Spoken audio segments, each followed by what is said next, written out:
congregation for 34 years, a chorister, one that was married here 22 years ago, and one that had his child baptized here. I take this property and what is going on here very, very, very seriously. I came down here as the Executive Director of the Institute of Canadian Justice to make sure that people's heads do not get cracked. I am still here to do that. I am glad to be working with Occupy Toronto, and as these good people have been very much willing to put forward and put themselves forward to bring about some great ideas. And we've been talking about some great things, further discussions with the Design Exchange, support for it, support and summit for the people. These are further discussions and forums that are going forward. So I'd like to finish by stating that we very, very much appreciate the position and that the church has been put in, and also we want to appreciate the very good work that they've done with us. They've helped us. The time is now that we want them to stand forward and continue the sanctuary, because this could have been 300 years ago a village anywhere in Europe to which people, persecuted as they were, came to their church for spiritual guidance, for help, and that is the center of our community, and we want it to remain so. Thank you very much for your time today. We'd like to engage your questions on specifically on the issues pertaining to this land transfer and the land deal agreement. So if you could start off with that, we would be glad to entertain any other questions after the fact. But let's keep focused right now, please, folks. If you could, after comments, if you don't mind. I just wanted to add this really quick. You let Thomas speak. If you guys want to take it, please. We are here on behalf of Occupy Toronto. Thomas is speaking for himself right now. Okay. First of all, I just wanted to extend a personal invitation to a personal friend. His name's Thomas S. Monson. We'd love to have him come down to St. James Park. Now, as far as the law is concerned, when it comes down to legal issues, Stephen Harper's crime bills have made it so that a foreign police force can come in onto our soil and try and pass strange little moves like Rob Ford's dictatorship. Okay? I'm not a member of Ford Nation. I voted for Rob Ford under the condition that I could get my vote back. I want my Rob Ford referendum. That was a promise that he made, that after 1 year we can have our referendum. That's how long we've been waiting for the referendum on Rob Ford. And the further danger is, if you do see an eviction in St. James Park, it's not going to be carried out by the Toronto Police Force. This is an unfortunate, sad fact of reality. According to Harper's crime bills, it's going to be the NYPD. And that is an international incident. Kevin Clark is my hero, sort of. Anyways, I'm president of the People's Political Party. I got to go straight to it. Thanks a lot. Thank you, Thomas. So right away, if we can have Taylor and Justin come up your questions. As you can tell, St. James Park is always an interesting place. As the leader has made the point many times, it's a centralized park that encourages and brings forward many interesting souls as they're here to deal with the socioeconomic injustices. Kevin Clark once ran for the mayor of Toronto. That's really a statement. So let's can we have your questions? Who would like to go first?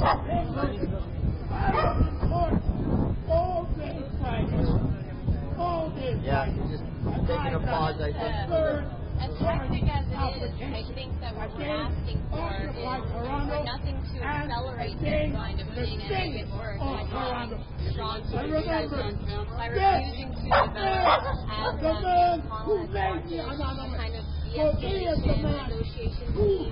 There are many people in the city that have been reaching out, trying to figure out what we can do with our population. On Gold Line, you will hear Thomas Sank, and I will not support Thomas. Do you folks want to give Kevin a second here to say his piece? Please remember that we are here to talk about Occupy Toronto, and although we like to create about me by trying to not make it we're trying to use the opportunity to let people speak their piece, but please understand that we've been sent here by Occupy Toronto to speak to Occupy Toronto's issues. Okay, so we want to keep it fair, Kevin. Okay, do you want to have a second up on the pulpit here? Okay. Who I am, don't matter. I am the leader of the 14th registered provincial party in Ontario. And I did not support the president of our party, Thomas Zag, when he first announced this movement, because Mr. Zag did not know how to listen, thinks he knows it all. This is a good man. He speaks very well. There's a lot of good people in this movement. I get involved in this movement not for the protesters. I am not protesting tomorrow at 12 noon. I am demonstrating that homeless people die on the street. I will defend the rights of these individuals to cover their head in the nighttime when they have nowhere to sleep. Now, the police, you can come in and remove the tents after 12 p.m., but we will put them back up at 5 a.m. I will be going to a superior judge tomorrow to get an injunction forbidding the Toronto police and Rob Ford from touching any tents between the hours of 5 a.m. and 12 p.m. And they will be allowed to remove any tent between 12 and 5 if the tent is not occupied by a homeless individual. I am challenging the act. I have the paper over there on 3 terms. Number 1, Rob Ford has banned the homeless from City Hall, so they have nowhere to go but the streets of Toronto. Number 2, he looks to ban them from the streets of Toronto, so they have nowhere to go but the parks. And they came to the park in support of this movement. But these are a lot of young people, and they have great hearts. Unfortunately, though, they don't have people like myself, who's the most arrested man wrongfully in the history of this city, for being a homeless man. Now, I was labeled mentally instability by the police. 2 weeks they portrayed that. But within 3 months after that, I became the 14th registered political party leader in Ontario. I reopened up my business, the Main Motorman. I am now a landlord to 2 tenants, and I have 3 cats. So imagine if I can do that in such a short period of time. What can Mr. Ford do with his resources? Ban the homeless or ask them to move to City Hall.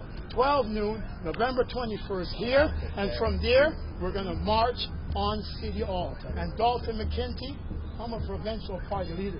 We're coming to occupy Ontario too. I'm Kevin Clark. I'm Jack Layton's successor in Toronto Danforth for your next member of federal parliament. Yes, love is greater than hate. Hope is greater than anger. Optimism is greater than fear.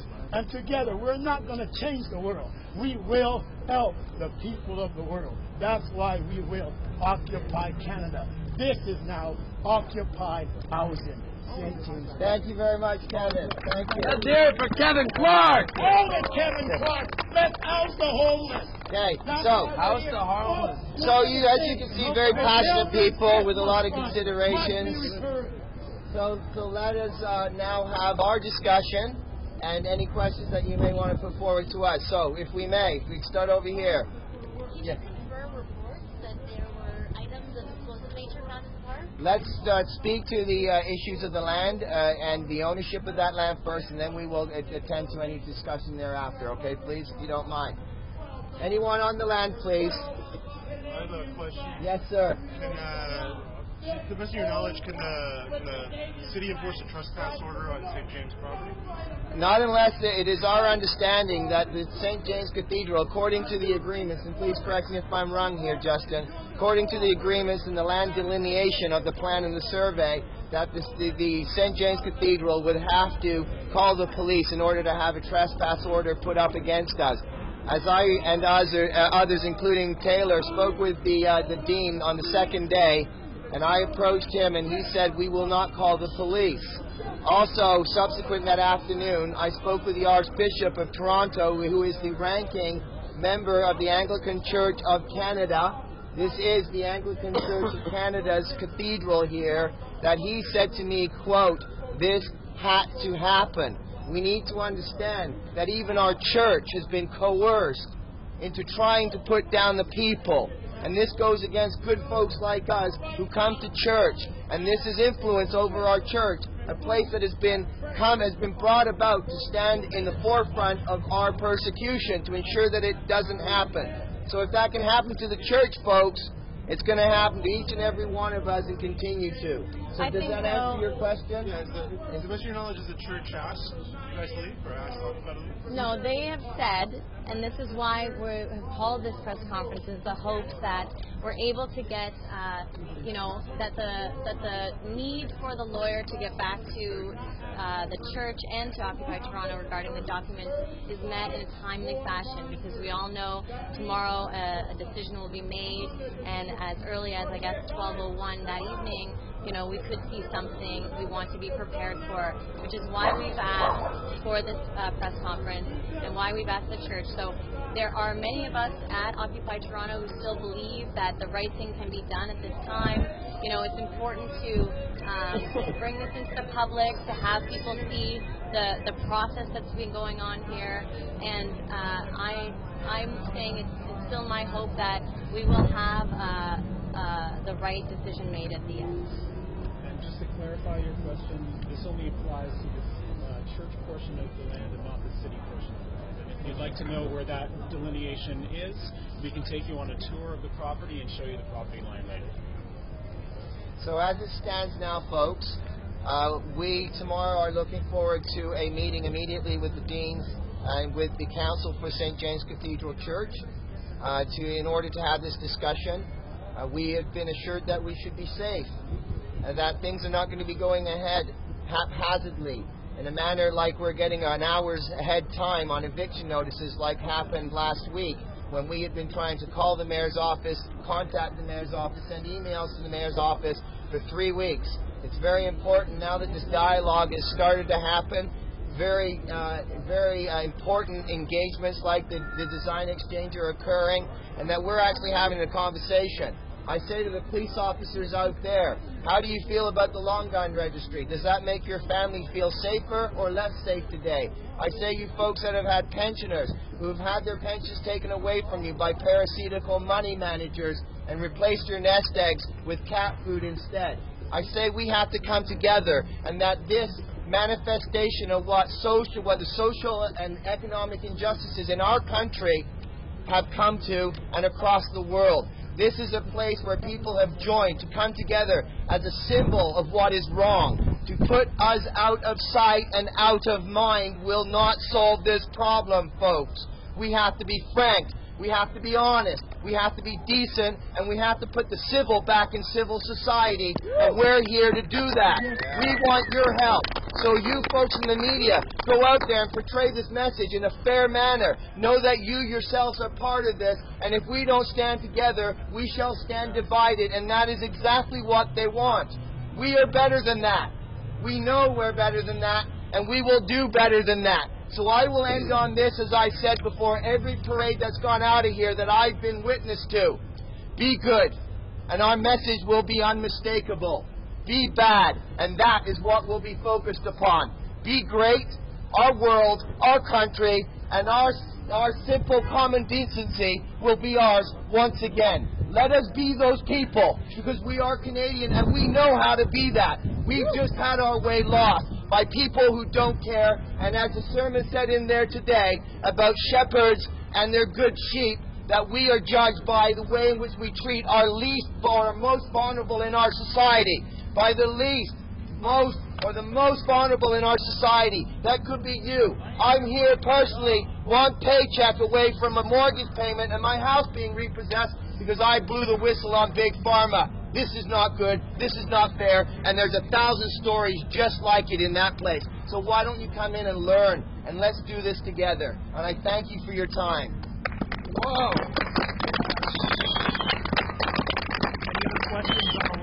Any questions on the land? Okay.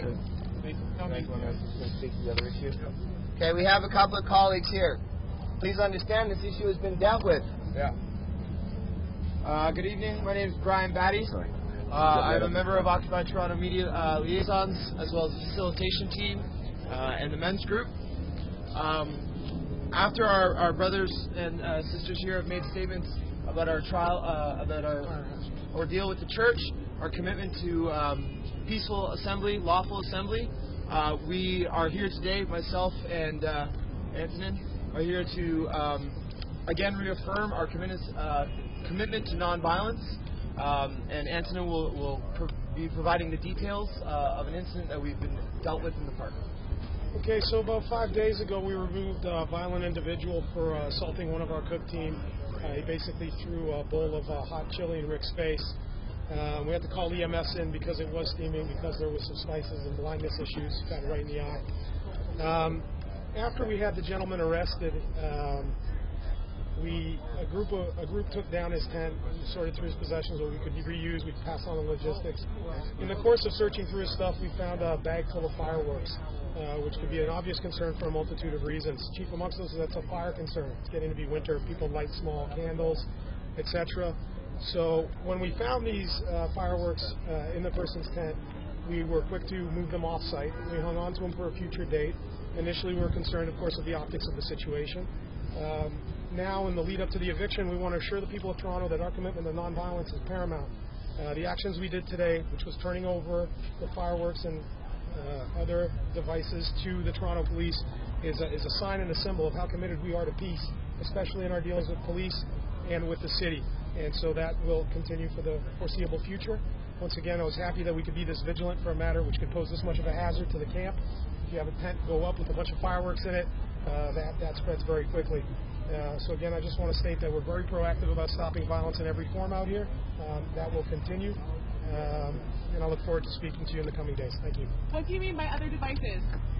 They were just fireworks. Fireworks and a few smoke. Any questions of that nature, you could ask to Sergeant Gary, 51 Division. That's Gerry. How many fireworks are we talking? About $150 worth a bag. They're already handed over? They've been handed over. They were all legal commercially available commercially fireworks. available. Nothing illegal, nothing improvised. When were they handed over? Just now. So this is a non-issue, folks. It's about us being transparent. We've got nothing to hide. This is about us. This is a non-issue, and we got nothing to hide. This is about peaceful people doing peaceful things.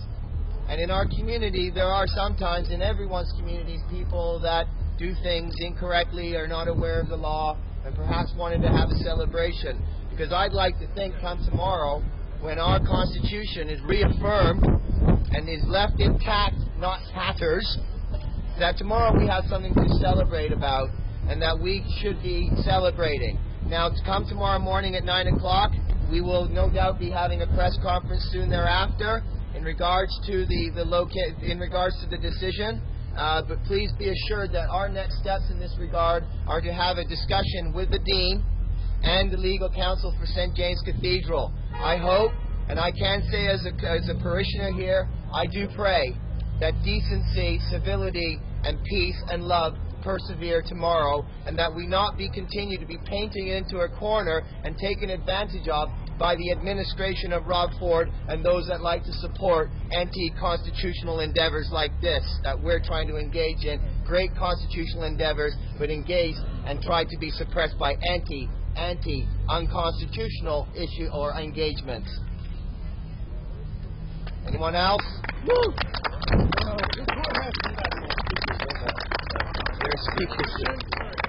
Speakers list. Yeah, sorry? Judge Brown, have they been informed about the property line issue?